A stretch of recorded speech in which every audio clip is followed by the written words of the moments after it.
കേക്കച്ച, നീ ഇനി ഏത് പടക്കത്തെ ഇറക്കും? തിരുവനന്തപുരം പ്രിൻസിപ്പൽ സെഷൻസ് കോടതി മുൻകൂർ ജാമ്യാപേക്ഷ തള്ളിയതിനെ തുടർന്ന് ഇന്നലെ തന്നെ രാഹുൽ മാങ്കൂട്ടത്തിൽ ബഹുമാനപ്പെട്ട ഹൈക്കോടതിയെ സമീപിച്ചിരുന്നു. 32ാമത്തെ ഐറ്റമായിട്ടാണ് ആ കേസ് ഷെഡ്യൂൾ ചെയ്തിരുന്നത് എങ്കിലും രാഹുലിന്റെ അഭിഭാഷകൻ തുടക്കത്തിൽ തന്നെ ഇക്കാര്യം സൂചിപ്പിച്ചപ്പോൾ അത് പരിഗണനയ്ക്കെടുക്കുകയും രാഹുലിന്റെ വാദം വളരെ ഗൗരവകരമായ ഒന്നാണ് എന്ന് കണ്ടാണ് ബഹുമാനപ്പെട്ട കോടതി വിശദമായ വാദം കേട്ട ശേഷം ഒരു വിധി പ്രസ്താവിക്കാമെന്ന തീരുമാനത്തിലേക്ക് എത്തിയത്. അതുകൊണ്ട് തിടുക്കമൊന്നും വേണ്ട, രാഹുലിനെ അറസ്റ്റ് ചെയ്യേണ്ട കാര്യമില്ല, 15-ാം തീയതി വരെ, ഡിസംബർ 15-ാം തീയതി വരെ അറസ്റ്റ് അരുത് എന്ന് കോടതി ഉത്തരവിട്ടിരിക്കുകയാണ്. ജസ്റ്റിസ് കെ ബാബുവിന്റെ സിംഗിൾ ബെഞ്ചാണ് ഇപ്രകാരം ഒരു ഉത്തരവ് ഇട്ടിരിക്കുന്നത്. രാഹുലിനെ സംബന്ധിച്ചിടത്തോളം അത് വളരെ ആശ്വാസകരമായ, അതുപോലെ കേക്കച്ചനും സംഘത്തിനും അദ്ദേഹത്തെ വേട്ടയാടാൻ നിന്ന സകല മാപ്രകൾക്കുമുള്ള ഒരു മറുപടിയാണ്. ഇത് ഇത്രയേ ഉള്ളൂ എന്ന് തുടക്കം മുതലേ ഞങ്ങൾ പറഞ്ഞു. ഇതിലേക്ക് ഇത്രയൊക്കെ ഉള്ളൂ. യുവമാർ കിടന്ന് ശ്വാസം മുട്ടി കാറി കൂവി ബഹളം വെച്ച് എന്തൊരു പാനിക് സിറ്റുവേഷനാണ് ക്രിയേറ്റ് ചെയ്തത്. ഇപ്പോൾ ഭൂലോകം ഇടിഞ്ഞു വീഴും, ഇയാളുടെ ജാമ്യം നൽകി കഴിഞ്ഞാൽ ഇപ്പോൾ തകർന്നു പോകും എന്നുള്ള തരത്തിലേക്ക് യുവമാർ ഭയങ്കര പാനിക് സിറ്റുവേഷൻ സകലവന്മാരും ചേർന്നുണ്ടാക്കി. പക്ഷേ ഇത് ഉള്ളി പൊളിക്കുന്ന പോലൊരു സംഭവം, ഇത്രയേ ഉള്ളൂ എന്ന് ഞങ്ങൾ തുടക്കം മുതൽ തന്നെ പറയുന്നു. ഇതാ ബഹുമാനപ്പെട്ട കോടതി അദ്ദേഹത്തിന്റെ ആദ്യത്തെ ഈ കള്ളക്കേസിൽ അറസ്റ്റ് പാടില്ല എന്ന വിധി പ്രസ്താവിച്ചിരിക്കുകയാണ്. അതോടുകൂടി രാഹുലിനെ പൊക്കുവാൻ പാഞ്ഞു നടക്കുന്നവർക്ക് ആകെ ഒരു വിഷമമാണ് ഉണ്ടായിരിക്കുന്നത്. ചില്ലറ സങ്കടമല്ല, അതിനിടയ്ക്ക് പലതരത്തിലുള്ള കുത്തിത്തിരിപ്പുകൾ വീണ്ടും ഉണ്ടാക്കാൻ ശ്രമിക്കുകയാണ്.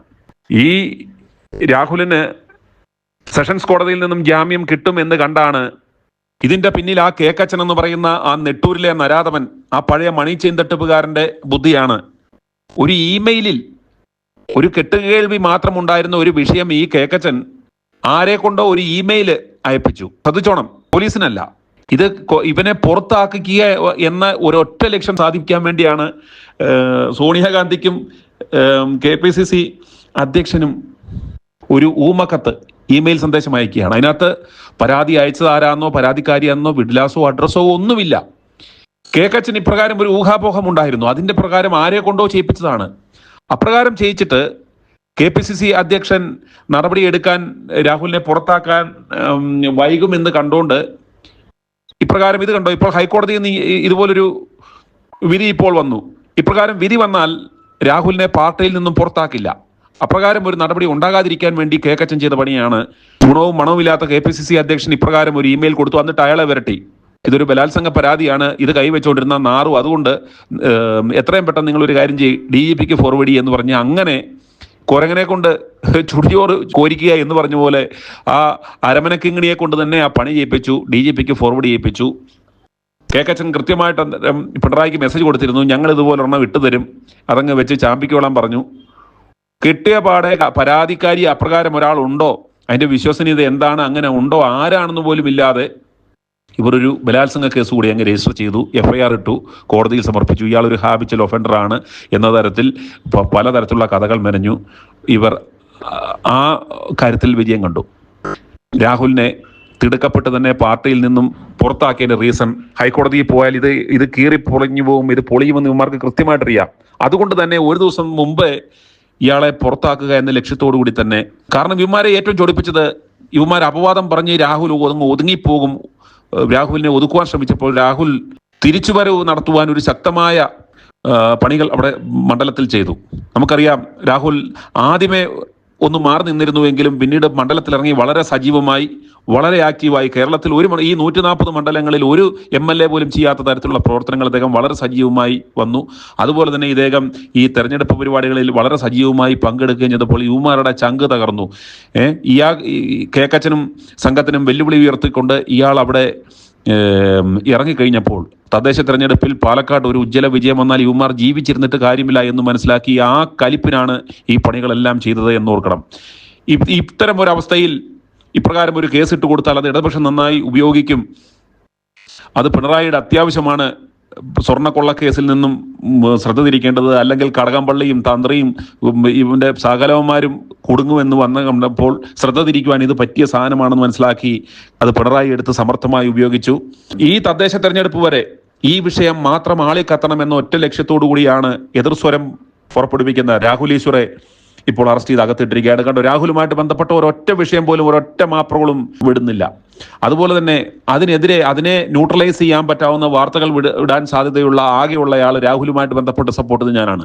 അന്നേരം എന്നെ ഒതുക്കുക എന്ന ലക്ഷ്യത്തോടു കൂടിയാണ് എനിക്കെതിരെ ജാമ്യമില്ലാ വകുപ്പുകൾ ചാർത്തി എനിക്കെതിരെ കേസ് രജിസ്റ്റർ ചെയ്ത് എന്നെയും അറസ്റ്റ് ചെയ്യുവാനുള്ള ശ്രമങ്ങൾ നടത്തിക്കൊണ്ടിരിക്കുകയാണ്. ഇപ്രകാരം ഞാനും അടങ്ങിക്കഴിഞ്ഞാൽ ഈ സിൻഡിക്കേറ്റ് മാധ്യമങ്ങളും ഇവരും പടച്ചുവിടുന്ന ഈ വാർത്തകൾ കണ്ടിന്യൂസ് ആയിട്ട് ഇവന്മാർ ജനങ്ങളെ മസ്തിഷ്ക ബലാത്സംഗം നടത്തിക്കൊണ്ടിരിക്കുകയാണ്. അപ്രകാരം ഏതാനും ദിവസങ്ങൾ കഴിയുമ്പോൾ ജനങ്ങൾ ഇതുമായിട്ട് അങ്ങ് അക്കസ്റ്റംഡ് ആയി. അവര് ഈ ഒരു ഗീബൽസിൻ ടാക്ടിക്സ് ഇത് സ്ഥിരമായി കേട്ട് കഴിയുമ്പോൾ ഇവൻ ഒരു കൊടും കുറ്റവാളിയും ഒരു ബലാത്സംഗ വീരനുമാണെന്ന് ജനങ്ങൾ തെറ്റിദ്ധരിക്കും. ആദ്യം രാഹുലിനോട് അനുകമ്പയുണ്ടായിരുന്ന ജനങ്ങളെല്ലാം ഇവനെ വെറുക്കും എന്നൊരവസ്ഥ ഉണ്ടാക്കാൻ വേണ്ടി നടത്തുന്ന ഒരു പണിയാണിതെന്ന് ദയവായി നിങ്ങൾ മനസ്സിലാക്കണം. ഞങ്ങൾക്ക് കേക്കച്ചനോട് ചോദിക്കാനുള്ളത്, നീ ഇനി ഏത് പടക്കത്തെ ഇറക്കൂടാ കേക്കച്ച എന്നാണ് ഞങ്ങൾ ചോദിക്കാനുള്ളത്. ഇതാ ബഹുമാനപ്പെട്ട കോടതിയിൽ നിന്നും ആദ്യ കേസിൽ നോട്ട് ടു അറസ്റ്റ് ഉത്തരവ് ഉണ്ടായി. അതുപോലെ രണ്ടാമത്തെ കേസിലും അദ്ദേഹം ഇത് ജില്ലാ കോടതിയെ സമീപിച്ചിരിക്കുകയാണ്. ജില്ലാ കോടതിയിലും ഇതുപോലെ ഏറ്റവും വലിയ തമാശ എന്ന് പറയുന്നത് പ്രോസിക്യൂഷൻ തീരുമാനിക്കുന്നു. അവിടെ ജഡ്ജി എന്തിനിരിക്കുകയാണ്? അടച്ചിട്ട മുറിയിലെ വാദം എന്ന് പറയുമ്പോൾ ഈ മാപ്പുകൾ പുറത്തുവിട്ട ഒരു രസകരമായ ഒരു തമാശ എന്ന് പറയുന്നത്, ജഡ്ജി പ്രോസിക്യൂഷനോട് ചോദിച്ചെന്ന് അറസ്റ്റ് ചെയ്യാതിരിക്കാൻ വല്ല നിർവാഹം ഉണ്ടോ എന്ന്. പ്രോസിക്യൂഷനോട് ജഡ്ജി ചോദിക്കുന്ന ഒരു അവസ്ഥ എന്നൊക്കെ പറയുമ്പോഴത്തേക്കും അത് തമാശ. ഇത് ഏത് രാജ്യത്താണ് ഇതൊക്കെ സംഭവിക്കുന്നതെന്നാണ്. അതായത് ഇത്തരത്തിലുള്ള കാര്യങ്ങൾ വരുമ്പോൾ പ്രോസിക്യൂഷനും അതുപോലെ തന്നെ പ്രതിക്ക് വേണ്ടിയും വാദിക്കുമ്പോൾ അത് അസസ് ചെയ്തിട്ട് വളരെ ഒബ്ജക്റ്റീവായിട്ടൊരു ഇടപെടൽ നടത്തേണ്ടുന്ന ഒരു നീതിപീഠം പ്രോസിക്യൂഷന്റെ അനുമതി തേടുന്നത് എന്തിനാണ് എന്നാണ് നമുക്ക് മനസ്സിലാകാത്തത്. അന്നേരം അപ്രകാരമുള്ളൊരു വിവേചന ബുദ്ധിയുള്ള ജഡ്ജിമാർ ഇല്ലാതെ വരുമ്പോഴാണ് ഇപ്പോൾ ഇതാ ഹൈക്കോടതിയിലേക്ക് ഈ വിഷയം വലിച്ചിഴക്കപ്പെടുകയും ബഹുമാനപ്പെട്ട ഹൈക്കോടതി വളരെ ശക്തമായ നിരീക്ഷണം, രാഹുൽ പറയുന്നതിൽ കാര്യമുണ്ട്, ഗൗരവപരമായ കാര്യങ്ങളാണ്, അത് വിശദമായി കേട്ട ശേഷം മാത്രമേ ഒരു വിധി പ്രസ്താവിക്കാൻ പറ്റത്തുള്ളൂ എന്ന് പറഞ്ഞ് ഈ തെരഞ്ഞെടുപ്പിന് ശേഷം 15-ാം തീയതിയിലേക്ക് അത് മാറ്റിയിരിക്കുകയാണ്. അതായിരിക്കണം ഒരു ജഡ്ജി. എടിപടിയുന്നത് ആർക്കു വേണ്ടി? ഇവിടെ രാഷ്ട്രീയം കളിക്കുമ്പോൾ രാഷ്ട്രീയക്കാരന്മാരോടൊപ്പം നിന്ന് തുള്ളി കളിക്കുകയാണോ നീതിപീഠം ചെയ്യേണ്ടുന്നത്? അല്ല. ഈ ധൃതി എന്തിനാണ്? ഇത് ഒറ്റ ദിവസം കൊണ്ട് തന്നെ ഇത് തീർപ്പാക്കണമെന്ന് ആർക്കാണ് ഇവിടെ നിർബന്ധം? ഈ രാഷ്ട്രീയക്കാരന്മാർക്ക് ഇവനെ ഒരു ദിവസം മുമ്പേ ഒരു ദിവസം പുറത്താക്കണമെന്ന് പറഞ്ഞ് ഇവന്മാർ തുള്ളി കളിക്കുമ്പോൾ ബഹുമാനപ്പെട്ട കോടതി ധൃതി വെക്കരുന്നത് എന്തിനാണ്? വിശദമായ വാദം കേൾക്കണം എന്ന് ഹൈക്കോടതി പറഞ്ഞതുപോലെ വിശദമായ വാദം കേൾക്കുക, അതിന്റെ പ്രോസ് ആൻഡ് കോൺസും മെറിറ്റും എല്ലാം അസസ് ചെയ്ത ശേഷം തിടുക്കപ്പെടാതെ ഒരു സംശുദ്ധമായ ഒരു വിധി പുറപ്പെടുവിക്കുകയാണെങ്കിൽ എന്തൊക്കെ നേട്ടങ്ങൾ ഉണ്ടാവും, ഇതുകൊണ്ട് എന്തൊക്കെ ഡാമേജുകൾ ഉണ്ടായി. ആ ചെറുപ്പക്കാരൻ അവന്റെ ജീവിതം ആണ് ഇൻവെസ്റ്റ് ചെയ്തത് ഈ പാർട്ടിക്ക് വേണ്ടി. അപ്രകാരം വന്ന അവന്റെ കരിയർ ഇല്ലാതാക്കുവാൻ ബഹുമാനപ്പെട്ട കോടതി കൂട്ടുനിന്നു എന്ന് പറയേണ്ടി വരും. ഇപ്പോൾ ഇതാ ബഹുമാനപ്പെട്ട ഹൈക്കോടതി ആ വിഷയത്തിൽ ഇടപെട്ടിരിക്കുകയാണ്. അത് ശക്തമായ ഒരു താക്കീതാണ് കൊടുത്തിരിക്കുന്നത്. അതുപോലെ പരാതിക്കാരി ആരാണ്? രാഹുൽ പറയുന്ന വാദം അതാണ്. പരാതിക്കാരി ആരാണ്? അവരുടെ പേരെന്താണ്? അഡ്രസ് എന്താണ്? ഒന്നുമില്ല. ഒരു ഇമെയിലിൽ വന്ന ഒരു ഊമക്കത്തിന്റെ ബേസിൽ ഒരു ബലാത്സംഗ കുറ്റം ചാർത്തിയിരിക്കുകയാണ്. പോലീസിന് പോലും പറയാൻ പറ്റുന്നില്ല. കോടതിയിൽ കൊടുത്ത റിപ്പോർട്ടിൽ പോലും ആരാണ് പരാതിക്കാരി എന്ന് പറയാൻ പറ്റുന്നില്ല. ഇപ്പോൾ ഇത് ഏതെങ്കിലും കാരണവശാൽ ഇത് കള്ളത്തരമാണ്, അതല്ലെങ്കിൽ ഇതിന്റെയൊക്കെ പിന്നിൽ നടക്കുന്ന കളികൾ ബഹുമാനപ്പെട്ട കോടതി അറിയണം. കോടതിയെയും പോലീസ് സംവിധാനത്തെയും എല്ലാം ഉപയോഗിച്ചുകൊണ്ട് ഇതിന്റെയൊക്കെ പിന്നിൽ വൻപൻ കളികളാണ് നടക്കുന്നത്. അപ്രകാരം ഉള്ള വിലപേശലുകൾക്കും ബാർഗൈനിങ്ങുകൾക്കും കച്ചവടങ്ങൾക്കും കോടതിയെ കൂടെ അറിഞ്ഞോ അറിയാതെയോ ഉപയോഗിക്കുകയാണെന്ന് മനസ്സിലാക്കണം. ഇപ്രകാരം ഒരു വിഷയം ഔട്ട് ഓഫ് ദ കോർട്ട് സെറ്റിലായി കഴിഞ്ഞാൽ എവിടെ പോവും ഇവരുടെ ക്രെഡിബിലിറ്റി? അന്നേരം കോടതി ഇത്തരം വിഷയങ്ങളിൽ എടുത്തു ചാടി ഈ രാഷ്ട്രീയ ലക്ഷ്യത്തോടു കൂടിയുള്ള ഇത്തരം നാടകങ്ങൾക്ക് കോടതിയും ചൂട്ടുപിടിക്കരുത്. അപ്രകാരം സംഭവിച്ചു കഴിഞ്ഞാൽ അതിനുണ്ടാകുന്ന നഷ്ടങ്ങൾ നോക്കുക. അതുപോലെ തന്നെ പ്രേക്ഷകർ ശ്രദ്ധിക്കേണ്ടുന്ന ഒരു കാര്യം, ഈ രണ്ടാമത്തെ വ്യാജ പരാതിയിന്മേൽ രാഹുൽ മുൻകൂർ ജാമ്യം തേടി കോടതിയെ സമീപിച്ചപ്പോൾ ഇന്ന് കണ്ടോ, അത് തടയുവാൻ വേണ്ടി അടുത്ത നാടകവുമായി മുട്ടൽ മരമുറി കൊള്ളക്കാരന്മാർ അടുത്ത പരിപാടിയുമായി വരുന്നു.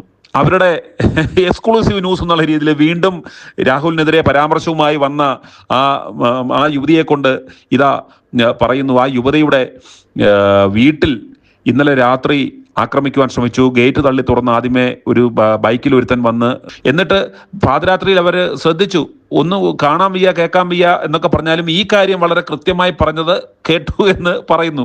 അതായത് രാഹുൽ മാങ്കൂട്ടത്തെ ഇതാക്കാൻ ശ്രമിച്ച നിന്നെയൊക്കെ കൊന്നുകളയും എന്ന്, അതായത് ഒരു വധഭീഷണി, അതായത് കൃത്യമായിട്ടൊരു വകുപ്പിടാൻ കോടതിയിൽ പോലീസ് ഒരു എഫ്ഐആർ ഇട്ട് കഴിഞ്ഞാൽ പോലീസ് ഈ കേസിൽ ഒരു എഫ്ഐആർ ഇടണം. അന്നേരം ഒരു വധഭീഷണി മുഴക്കുക എന്ന് പറയുമ്പോഴത്തേക്കും ഒരു നോൺ ബെയിലബിൾ ആയിട്ടുള്ള ഒരു കേസും കൂടെ ചാർജ് ചെയ്യാൻ പറ്റും. അപ്രകാരം പോലീസിന് ഒരു എഫ്ഐആർ ഇടാൻ പാകത്തിലുള്ള വധഭീഷണി മുഴക്കുക, കേട്ടാൽ അറയ്ക്കുന്ന അശ്ലീല ഭാഷ ഉപയോഗിക്കുക, അന്നേരം ഒരു എഫ്ഐആർ ഇടാൻ തക്ക ഒരു ഗ്രാവിറ്റിയുള്ള വിഷയമായി മാറും. പിന്നെ പാതിരാത്രിയിൽ വീട്ടിൽ അതിക്രമിച്ച് കടന്ന് വധിക്കണമെന്ന ഉദ്ദേശത്തോടുകൂടി എത്തുകയും കൊലവിളി നടത്തുകയും അശ്ലീല ഭാഷ ഉപയോഗിക്കുകയും ചെയ്യുക എന്ന് പറഞ്ഞാൽ ജാമ്യമില്ലാ വകുപ്പിട്ട് കേസെടുക്കാം. അന്നേരം അപ്രകാരം ഒരു പോലീസിന് ഒരു എഫ്ഐആർ ഇട്ട് അതൂടെ കോടതിയിൽ സമർപ്പിച്ച് രാഹുലിന്റെ ഈ രണ്ടാമത്തെ കേസിലും അറസ്റ്റ് തടയുക എന്ന ലക്ഷ്യത്തോടു കൂടിയുള്ള ഒരു നാടകമാണെന്ന് നമ്മൾ മനസ്സിലാക്കണം. അന്നേരം അപ്രകാരം പറയുന്നു, ഒരു യുവാവല്ല, ആദ്യമേ വന്ന് ഗേറ്റ് തള്ളി തുറന്ന് ഇപ്രകാരം ഒരു കൊലവിളി നടത്തിയിട്ട് പോകുന്നു. അന്നേരം അവർ കേട്ടു, രാഹുലിനെ ഇല്ലാതാക്കാൻ ശ്രമിച്ചാൽ നിന്നെയൊക്കെ കൊന്നുകളയും എന്ന് പറഞ്ഞു എന്ന് പറയുന്നു. അതുപോലെ രണ്ടാമത്തും ഇതുപോലെ തന്നെ ഒരു സ്കൂട്ടറിൽ വന്ന് ഇതേപോലെ ഭീഷണിപ്പെടുത്തുവാൻ ശ്രമിച്ചു എന്ന് പറഞ്ഞു. അത് പരാതി പോലീസിൽ കൊടുത്തു. പോലീസ് അതനുസരിച്ച് ഇത് എഫ്ഐആർ ഇടാൻ പോകുന്നു. അന്നേരം അത് രാഹുലിന്റെ ജാമ്യാപേക്ഷ വരുമ്പോൾ ഈ എഫ്ഐആർ അതിനോടകമാകും. പ്രോസിക്യൂഷൻ എന്ത് ചെയ്യും? ഈ എഫ്ഐആർ കൂടി കോടതിയുടെ ശ്രദ്ധയിൽപ്പെടുത്തും. എന്താണ്? ഈ യുവതിയാണ് രാഹുലിനെതിരെ ആദ്യം ആരോപണം നടത്തിയത്. അന്നേരം രാഹുലിനെതിരെ ഇപ്രകാരം കാര്യങ്ങൾ പുറത്തുവിട്ട ആ യുവതിയെ ആളെ വിട്ട് കൊല്ലാൻ ശ്രമിച്ചു, ഭീഷണി മുഴക്കുന്നു, അതുകൊണ്ട് ഇയാൾ അപകടകാരിയാണ്, ഇയാൾക്ക് ജാമ്യം കൊടുത്താൽ ഇയാൾ കളത്തിലിറങ്ങിയാൽ വലിയ പ്രശ്നമാണ്, ഇയാൾക്കെതിരെ പരാതി പറഞ്ഞവരെ ഇയാൾ കൊല്ലാൻ സാധ്യതയുണ്ട്, കൊട്ടേഷൻ സംഘത്തെ വിളിച്ച് കൊല്ലാൻ സാധ്യതയുണ്ട് എന്ന ഒരു ഫീല് കോടതിയെ തെറ്റിദ്ധരിപ്പിക്കാൻ വേണ്ടിയുള്ള ഒരു വ്യാജ പരിപാടിയാണിതെന്ന് നമ്മൾ മനസ്സിലാക്കണം. പക്ഷേ നാണം കെട്ട കേക്കച്ച, നീ ഇതുപോലെ ആരെ ഇറക്കും? നീ ആരെ ഇറക്കും? ഇതുപോലെ ഓരോരോ ആളുകളെയും ഓരോ ദിവസവും ഇറക്കി രാഹുലിനെതിരെയുള്ള കുരുക്ക് മുറുക്കുവാൻ ശ്രമിക്കുകയാണ്. രാഹുൽ ഇതൊന്നും കണ്ട് ഭയപ്പെടേണ്ട ആവശ്യമില്ല. ഇതിലും വലിയ ഐറ്റങ്ങൾ ഇനിയും വരും. അതുകൊണ്ട് ഇതിനൊക്കെ ചെയ്യാവുന്ന കാര്യം എന്ന് പറഞ്ഞാൽ, ഇത് ഈ പറയുന്ന ഇവന്മാരുടെ കളി നടക്കുന്ന സ്ഥലങ്ങളിൽ ഈ ബാർ കൗൺസിലിനെ അടക്കം ഇവന്മാർ പർച്ചേസ് ചെയ്യുകയാണെന്ന് നമ്മൾ മനസ്സിലാക്കണം. ഇവന്മാരുടെ ഈ കളി നടക്കുന്ന സ്ഥലങ്ങളിൽ ഈ കളി നടക്കും. ഇവരുടെ ആവശ്യം എന്ന് പറഞ്ഞാൽ 13-ാം തീയതി വരെ ഈ വിഷയം ആളെ കത്തിച്ച് നീട്ടിക്കൊണ്ടുപോകണം. അതുകൊണ്ട് ഇവന്മാർ ഉദ്ദേശിക്കുന്ന ഇത് കീറി പൊളിയുമെന്നറിയാം. പക്ഷേ കീഴ്ക്കോടതിയിൽ നിന്നും ഇതുപോലുള്ള വിധി തള്ളിക്കുക. പക്ഷേ ഹൈക്കോടതിയിൽ പോയാൽ അത് വിജയിക്കും. ഏതെങ്കിലും കാരണവശാൽ ഹൈക്കോടതിയിൽ നിന്നും തള്ളിയാൽ അത് ഉറപ്പാണ് സുപ്രീം കോടതിയിൽ വന്ന് ഇതൊക്കെ എടുത്ത് ഇവന്മാരെ കണ്ടം വഴി ഓടിക്കുമെന്ന കാര്യത്തിൽ യാതൊരു സംശയവും വേണ്ട. അതുകൊണ്ട് ഇതിനകത്തൊന്നും കണ്ട് പ്രിയപ്പെട്ട പ്രേക്ഷകരും പ്രിയപ്പെട്ട ജനങ്ങളും ഇതൊന്നും കണ്ട് വിരളന്റെ ആവശ്യമില്ല. ഇവന്മാരുടെ ഈ നാണം കെട്ട കളി ഇതുപോലെ കിടക്കുമ്പോൾ നിയമപരമായി ഇവിടെ വളരെ സുസജ്ജമായ ഒരു നിയമ സംവിധാനം നമുക്കുണ്ട്. നമ്മുടെ നീതി പീഠത്തിൽ അവിശ്വസിക്കേണ്ടുന്ന യാതൊരു സാഹചര്യവുമില്ല. രാഹുലിന് ഇന്ന് അത് പ്രാഥമികമായി തന്നെ ആ കേസ് പരിഗണിച്ച് ഇപ്രകാരം ഒരു വിധി പ്രസ്താവിച്ചു എങ്കിൽ നമുക്ക് മനസ്സിലാക്കാം, നമുക്ക് ആശ്വസിക്കാം. ഇവിടെ നീതിപീഠം ഉറങ്ങുകയല്ല, കണ്ണടച്ച് ഇരിക്കുകയല്ല, വളരെ കൃത്യമായി കാര്യങ്ങൾ അപഗ്രഥിക്കുന്നുണ്ട്, ഒബ്സർവ് ചെയ്യുന്നുണ്ട് എന്നതിൻ്റെ ഏറ്റവും വലിയ തെളിവാണ് ഇന്ന് രാഹുലിന് അനുകൂലമായി ലഭിച്ച ഈ ഒരു വിധി. അതുകൊണ്ട് ഇതിനകത്ത് ഇവന്മാരുടെ ആവേശം കണ്ട് ആരും ഭയപ്പെടേണ്ട, വിരളേണ്ട ആവശ്യമില്ല. ഈ കളിയൊക്കെ ഇവിടെ കിടന്നുള്ള ഈ ലോക്കൽ കളി ഇവന്മാർ കളിക്കും, അവന്മാർ കളിക്കട്ടെ. പക്ഷെ ജനങ്ങൾ ഈ കാര്യങ്ങളെല്ലാം മനസ്സിലാക്കണം. ഇത് ഈ കേക്കച്ചൻ എന്ന് പറയുന്ന നാണം കെട്ടവൻ ഇന്ന് കണ്ടോ, ഇതിന്റെ എല്ലാം പിന്നിൽ ഈ കേക്കച്ചനാണെന്നുള്ളതിന്റെ ആസൂത്രണത്തിന്റെ ഏറ്റവും വലിയ തെളിവാണ് ഇവന്റെ കളിക്കൂട്ടുകാരിയെ കൊണ്ട് തന്നെ ഇന്നും ഇപ്രകാരം ഒരു പരാതി കൊടുപ്പിച്ച് ഇവരെ കളത്തിലിറക്കി ഇപ്രകാരം ഒരു അടുത്ത ഒരു നാടകം നടക്കുകയാണ്. ഇതെല്ലാം ജനങ്ങൾ മനസ്സിലാക്കണം. ഇതെല്ലാം മനസ്സിലാക്കി ഈ വരുന്ന തദ്ദേശ തെരഞ്ഞെടുപ്പിൽ ഇവന് പുറത്തിറങ്ങാൻ വയ്യാത്ത അവസ്ഥയിലേക്ക് ജനങ്ങൾ എത്തിക്കണം. അതേ ഞാൻ മുമ്പേ പറഞ്ഞതുപോലെ ചൂലല്ല ചൂണ്ടുവരലാണ് നമുക്ക് ഉപയോഗിക്കേണ്ടത്. അതിനുള്ള അവസരം ഇത് അടുത്ത് വന്നിരിക്കുകയാണ്. അന്നേരം ഇവന്റെ കറക്റ്റ് മെറ്റൽ എന്താണെന്ന് തെളിഞ്ഞ് ഇവന്റെ ചെമ്പ് തെളിഞ്ഞു വരികയാണ്. നമുക്ക് ഈ മിഷൻ 250യുടെ 55-ാം ദിനമായി ഇന്ന് നമുക്ക് ആശ്വസിക്കാൻ പറ്റാവുന്ന ഒരു വിധിയാണ് വന്നിരിക്കുന്നത്. അന്നേരം ഇതിനകത്ത് ഇനിയും ഇതുപോലുള്ള പലതരത്തിലുള്ള നാടകങ്ങൾ ഇവന്മാർ കളിക്കും. ഇന്ന് പിണറായി വിജയൻ ഇന്ന് മാധ്യമങ്ങളെ കാണുവാനുള്ള അവസരം ഇന്ന് ഉണ്ടാക്കി കൊടുത്തത് യഥാർത്ഥത്തിൽ ഈ കഴിവുകെട്ട കോൺഗ്രസ്സുകാരന്മാരല്ലേ?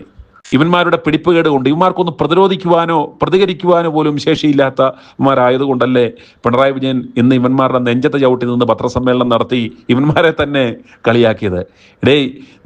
നീയൊക്കെ അല്ലേ ഒളിപ്പിച്ചു വെച്ചേക്കുന്നത്, ഇറക്കി വിടറേ എന്ന് ഇവന്റെയൊക്കെ മുഖത്ത് നോക്കി പറഞ്ഞു.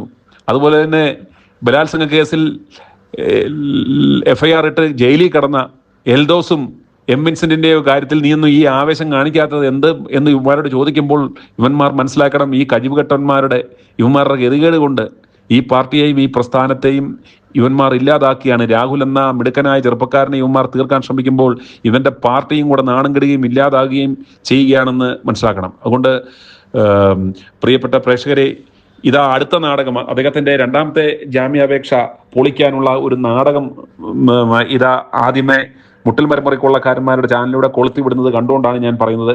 അതുപോലെ നമുക്ക് ഏറ്റവും ഞെട്ടിപ്പിക്കുന്നത് ഏഷ്യാനെറ്റ് പോലുള്ള ഒരു മാധ്യമം പോലും ഇതിനകത്ത് എന്തൊരു ആവേശമാണ് കാണിക്കുന്നത്. ഇതിന്റെ അജണ്ട എന്താണ്? അന്നേരം ഈ വിനു വി ജോൺ എന്നൊക്കെ പറഞ്ഞ ഇവനൊക്കെ വെറും ഒരു മാധ്യമ തൊഴിലാളി, വല്ല തോട്ടിപ്പണിക്കും പോടാ വിനുവി എന്ന് ജനങ്ങൾ വിളിച്ചു പറയണം. കാരണം അത്ര ഗതികേട്, നാണം കെട്ടവൻ ഇവനെയൊക്കെ ഞാൻ പറഞ്ഞാലുണ്ടല്ലോ, ഒരു ഇതുപോലെ ഗതികേട്. ജേർണലിസം എന്ന് പറയുന്നത് ഒരു വൈറ്റിപ്പഴപ്പായി മാറുന്ന അന്നേരം അത് നടത്തുന്ന മുതലാളിയുടെ ഇംഗിതം അനുസരിച്ചിട്ട് കോലം കെട്ടി അവന്മാർ കൊടുക്കുന്ന സ്ക്രിപ്റ്റ് അനുസരിച്ചിട്ട് നാടകം കളിക്കേണ്ടുന്ന, അതിന്റെ പരിസമാപ്തിയിൽ എത്തിക്കേണ്ടുന്ന വെറും കൊട്ടേഷൻ ടീമുകൾ പോലും വിനു നിന്നെക്കാലൊക്കെ എത്രയോ മാന്യതയുള്ളവന്മാരാണ്. അതായത് നമ്മുടെ നാട്ടിലുള്ള ഈ കൊട്ടേഷൻ, ഈ തേർഡ് റേറ്റ് പഠിക്ക് നടക്കുന്നവന്മാർ പോലും അവരെടുക്കുന്ന കൊട്ടേഷൻ വിജയിപ്പിക്കുവാൻ വേണ്ടി അവന്മാർ എന്ത് നെറുകെട്ട പണിയും ചെയ്യും. അതുപോലുള്ള ഈ മാധ്യമപ്രവർത്തകൻ എന്ന ആ ലേബലിട്ട് ആ കുപ്പായമിട്ട് ഇവന്മാർ നടത്തുന്ന ഈ പണിയെ വ്യഭിചരിച്ച ഇവന്മാരെയൊക്കെ ജനങ്ങൾ തിരിച്ചറിയണം. തുടക്കം മുതൽ തന്നെ ഞാൻ ആവർത്തിക്കുകയാണ്, രാഹുലിന്റെ സ്വഭാവ സംശുദ്ധിയെക്കുറിച്ചോ ഇയാളുടെ സ്വഭാവ സംശുദ്ധിയെക്കുറിച്ചോ ഒന്നുമല്ല നമ്മൾ പറയുന്നത്. രാഹുൽ അപ്രകാരം ഉണ്ടെങ്കിൽ ഒരു യാതൊരു കാരണവശാലും ഒരു ജനപ്രതിനിധിക്ക് ചെയ്യാൻ പാടില്ലാത്ത കാര്യങ്ങളാണ് ഇവയെല്ലാം, യാതൊരു സംശയവുമില്ല. ഇപ്രകാരം ഉണ്ടെങ്കിൽ അതെല്ലാം പേഴ്സണൽ അഫെയർ ആണെങ്കിൽ പോലും അത് അതിന്റെ പരിധികൾ വിടാൻ പാടില്ല.